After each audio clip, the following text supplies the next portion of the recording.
দুদিনীয়া কাৰ্যসূচীৰে গুৱাহাটীৰ উত্তৰায়ণ ভিলেত আয়োজন কৰা হৈছে ৰঙালী বিহু। শনিবাৰে পুৱা সাংস্কৃতিক শোভাযাত্ৰাৰে শুভাৰম্ভণি কৰা হয় উত্তৰায়ণ ভিলেৰ ৰঙালী বিহু। পঞ্চমবাৰৰ বাবে অনুষ্ঠিত হোৱা বিহু অনুষ্ঠানত নিশালৈ সংগীতানুষ্ঠান পৰিৱেশন কৰিব বিশিষ্ট কণ্ঠশিল্পী বিহু সম্ৰাট খগেন গগৈ।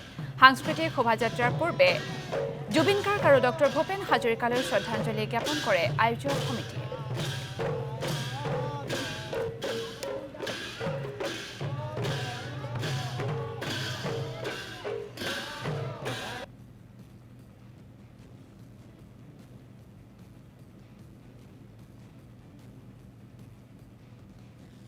সমূহ অসমবাসীক উত্তৰায়ণ ভিলাৰ আৱাসীৰ হৈ আমি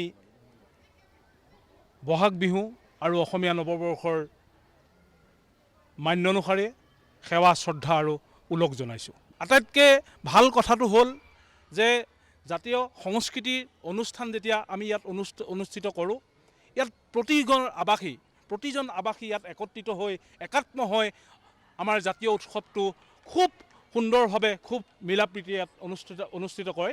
বিহুৰ কাৰ্যসূচীৰ লগত সংগতি ৰাখি আমি ইয়াত দুটা প্ৰতিমূৰ্তি আমি ইতিমধ্যে স্থাপন কৰিছোঁ। আপোনালোকে দেখিছে যে আমি ভূপেনদাৰ শতবৰ্ষৰ লগত সংগতি ৰাখি আমি তেখেতকো আমি উত্তৰায়ণ ভিলাৰ তৰফৰ পৰা শ্ৰদ্ধাৰ্ঘ্য নিবেদন কৰিছোঁ। লগতে সিদিনা আমাৰ মাজৰ পৰা আঁতৰি যোৱা হিয়াৰ আমঠু অতি মৰমৰ আমাৰ আটাইৰে মৰমৰ শিল্পী জুবিন গাৰ্গকো শ্ৰদ্ধাৰ্ঘ্য জনাবৰ কাৰণে আমি ইয়াত